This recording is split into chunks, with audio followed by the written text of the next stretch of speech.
Tu as choisi un abécédaire, tu m'as prévenu des thèmes, et là je ne sais pas exactement les questions, c'est bien que moi j'ai pu réfléchir un peu au thème. Répondre à une question sans avoir un peu réfléchi, ben c'est pour moi quelque chose d'inconcevable. Alors ce qui nous sauve, c'est la clause. La clause, c'est tout ça ne sera utilisé, si c'est utilisable, ne sera utilisé qu'après ma mort. Alors, tu comprends, je me sens déjà réduit à l'état de pure archive de Pierre-André Mouton, de feuilles de papier, et ça me remonte beaucoup, ça me console beaucoup, et presque à l'état de pur esprit. Je parle de après ma mort.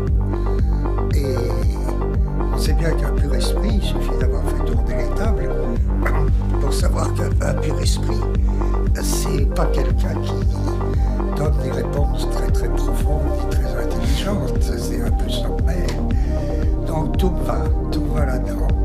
On commence à A, B, C, D, ce que tu veux. Bon, ben alors on commence par A. Alors A, c'est animal. Alors animal, on pourrait reprendre pour ton compte la phrase de W.C. Fields. Un homme qui n'aime ni les enfants ni les animaux ne peut pas être tout à fait mauvais. Alors on va laisser de côté les enfants pour le moment, mais les animaux familiers, on sait que tu les aimes pas beaucoup. Enfin on sait pas, mais je sais que tu les aimes pas beaucoup. Et là tu reprends même pas la distinction de Baudelaire ou de Cocteau, les chats sont pas mieux que les chiens pour toi. Hein. En revanche, tu as un bestiaire à travers ton œuvre qui est plutôt répugnant, c'est-à-dire outre les fauves, qui sont des animaux nobles, tu parles énormément de la tique, du pou, d'un certain nombre de petits animaux comme ça répugnants. Et ce que je voudrais ajouter, c'est que les animaux, en plus, t'ont beaucoup servi depuis l'anti-Édipe à un concept qui est devenu principal dans ton œuvre, qui est le devenir animal. Alors je voudrais savoir un peu clairement quel est ton rapport avec les animaux.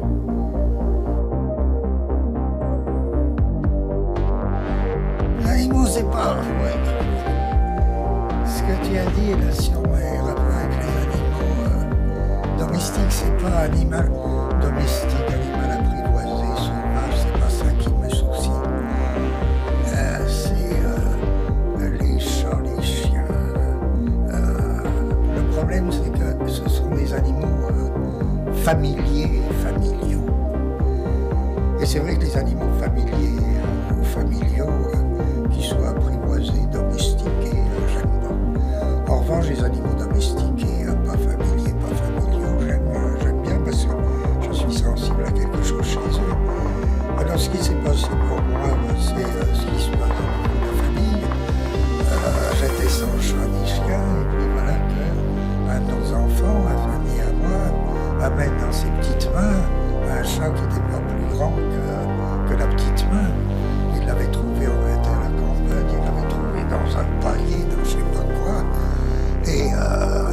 Et à partir de ce moment fatal, j'ai toujours eu un chat à la maison. Alors qu'est-ce qui m'est déplaisant, je sais pas. Enfin, ça n'a pas été un calvaire. Je supporte. Qu'est-ce qui m'est déplaisant? J'aime pas les frotteurs déjà. Un chat passe son temps à se frotter contre vous. J'aime pas ça. Un chien, c'est autre chose. Alors, ce que je reproche fondamentalement au chien, c'est d'aboyer. L'aboiement m'apparaît vraiment, mais le cri le plus stupide. Dieu qui a des cris dans la nature, il y a une variété de cris. L'aboiement, c'est vraiment la honte du règne animal. Je supporte, en revanche, mieux, à condition que ce soit pas trop longtemps, le cri, je sais pas comment on dit, le hurlement à la lune. Ça, un chien qui hurle à la lune, je supporte mieux que à la mort. Je sais pas quoi, je supporte mieux que l'aboiement. Et puis depuis que récemment j'ai appris que les chiens et les chats fraudaient la sécurité sociale, mon antipathie a encore augmenté. Ce que je veux dire, c'est que c'est très... En même temps, ce que je dis, c'est complètement idiot, parce que les gens qui aiment vraiment les chats et les chiens ont évidemment un rapport avec les chiens et les chats qui n'est pas humain. Ils ont avec les chiens et les chats, par exemple les enfants, on voit bien que les enfants ont avec un chat un rapport qui n'est pas un rapport humain avec le chat, qui est une espèce de rapport soit enfantin, soit une espèce. L'important c'est d'avoir un rapport animal avec l'animal. Alors qu'est-ce que c'est qu'avoir un rapport animal avec l'animal? Ça ne consiste pas à lui parler. Mais en tout cas, ce que je ne supporte pas, c'est le rapport humain avec l'animal. Je sais ce que je dis parce que j'habite une rue là, qui est une rue un peu déserte et où les gens promènent leurs chiens. Ce que j'entends de ma fenêtre est proprement effarant. Effarant la manière dont les gens parlent à leurs bêtes. Alors, même la psychanalyse remarque. La psychanalyse est tellement fixée aux animaux familiers ou familiaux, aux animaux de la famille, que tout thème animal, dans un rêve, par exemple dans les rêves, est interprété par la psychanalyse comme une image de père, de mère ou d'enfant. C'est-à-dire l'animal comme un membre de la famille. Ça c'est plutôt mieux, je ne supporte pas. Il faut penser à deux chefs-d'œuvre de Rousseau, le chien de la carriole, qui est vraiment le grand-père à l'état pur, et puis le cheval de guerre, le cheval de la guerre, qui est une véritable bête. La question c'est quel rapport avez-vous avec l'animal? Vous avez un rapport humain avec l'animal. Mais généralement, encore une fois, les gens qui aiment les animaux n'ont pas un rapport humain avec l'animal. Ils ont un rapport animal avec l'animal. Et là, c'est très bien. Même les chasseurs, même les chasseurs ont un rapport avec l'animal. Ouais. Alors, je crois que tu demandais en plus, les autres animaux, c'est vrai que je suis fasciné par les araignées, les tiques, les c'est aussi important que les chiens et les chats. Et c'est des rapports avec les animaux aussi, quelqu'un a des tiques, qu'est-ce que ça veut dire ça? C'est des rapports qui sont alors qu'est-ce qui me fascine parce que vraiment ma haine de certains animaux est nourrie de ma fascination pour l'identité. Parce que si j'essaie de faire le argument d'un animal, la première chose qui me frappe, je pense, c'est le fait que tout animal a un corps. C'est curieux parce qu'il y a des tas de gens, il y a des tas d'humains qui n'ont pas de corps. Ils vivent la vie de tout le monde. Les animaux, ils ont des corps. Un monde animal, c'est parfois extraordinairement triste. Et c'est ça qui m'intéresse. Les animaux, ils réagissent à finalement toutes sortes de choses. Tu me coupes, si tu...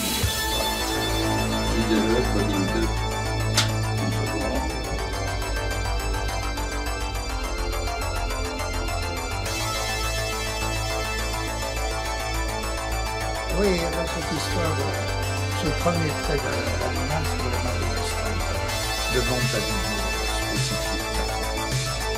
Et peut-être que c'est parfois la pauvreté de ces mondes, la réduction du caractère réduit de ces mondes qui m'impressionne beaucoup. Par exemple, on parlait tout à l'heure d'animaux comme la tique. La tique répond ou réagit à trois choses. Trois excitants, dans une nature qui est une nature immense, trois excitants consécutifs, c'est-à-dire elle tend vers l'extrémité d'une grande âme, attirée vers la lumière, elle peut attendre au bout de cette grande, elle peut attendre des années sans manger, sans rien, à mort. Elle attend qu'un ruminant, un herbivore, une bête, passe sous sa branche. Elle se laisse tomber, donc là c'est une espèce d'excitant olfactif.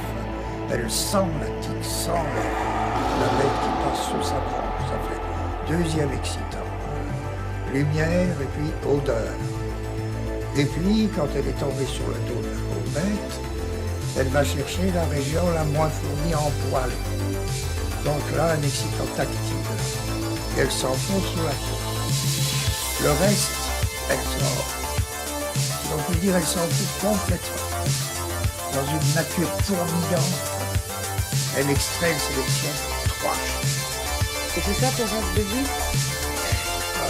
C'est ça qui t'intéresse dans les animaux? C'est ça qui fait un monde. C'est ça qui fait un monde. D'où ton rapport animal-écriture. C'est-à-dire que l'écrivain, pour toi, c'est aussi quelqu'un qui a un monde. C'est plus complexe, oui, je sais pas, il y a d'autres aspects, il ne suffit pas d'avoir un grand. Ce qui me fascine complètement, c'est les affaires de Félix. Et avec Félix, on a fait vraiment un concept, presque un concept philosophique avec l'idée de Félix. Les animaux à territoire, il y a des animaux. Mais les animaux à territoire.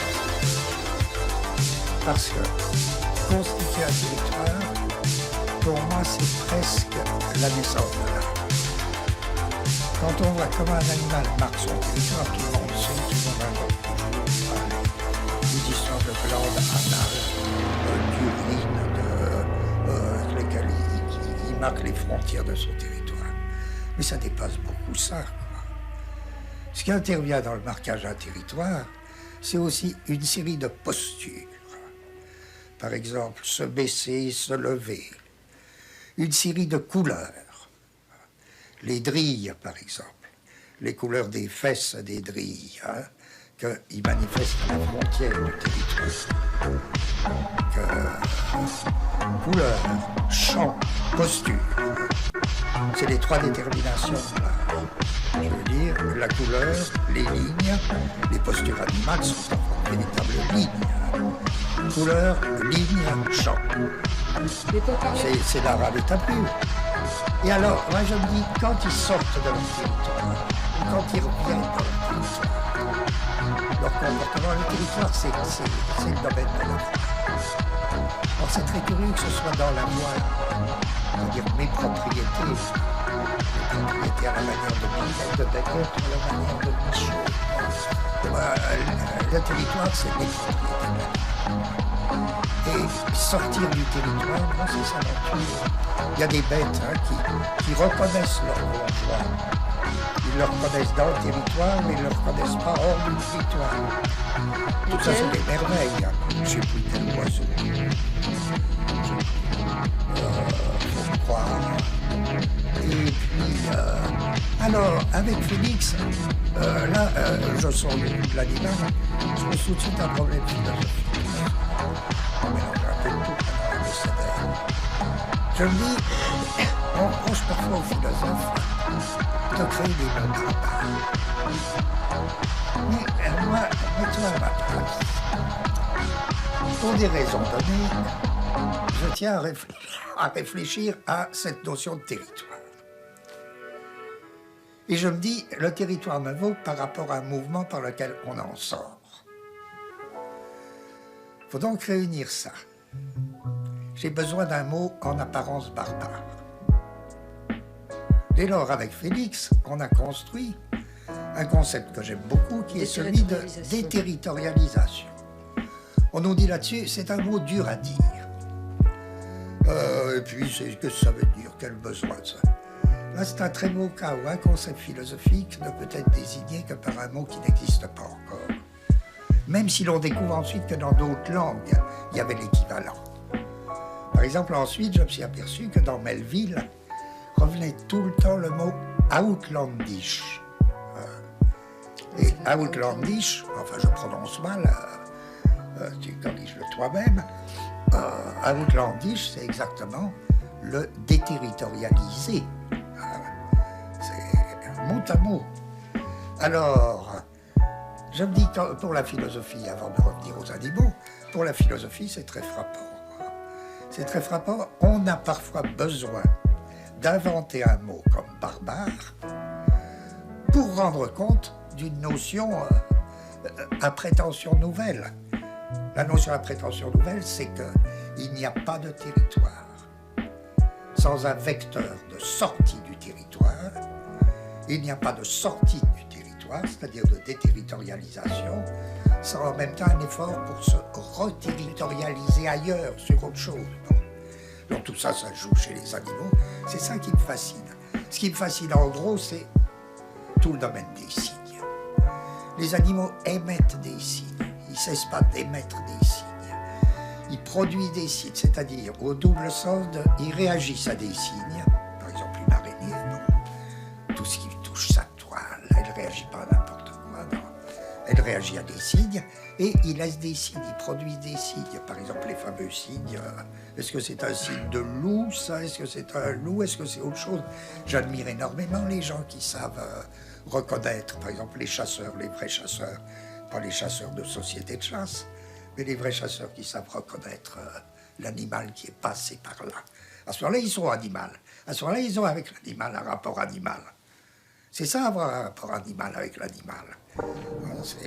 C'est formidable. Mais c'est cette émission de signes, cette réception des signes qui rapproche de l'écriture et de l'écrivain, l'animal. Si on me dirait qu'est-ce que c'est pour vous qu'un animal, je répondrais c'est l'être aux aguets. C'est un être fondamentalement aux aguets. Comme l'écrivain? Et l'écrivain, l'écrivain est aux aguets. Le philosophe est aux aguets. D'abord, on est aux aguets. Pour moi, l'animal, c'est, tu vois les oreilles d'un animal. Il fait rien sans être aux aguets. On l'a jamais tranquille. Il mange, il doit surveiller s'il va dedans, s'il va dedans, s'il va dedans.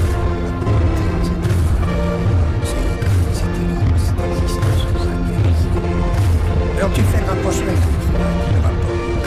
Tu l'as fait à Bordeaux. C'est vrai. Il faudrait presque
Il y a des rapports animaux avec l'animal.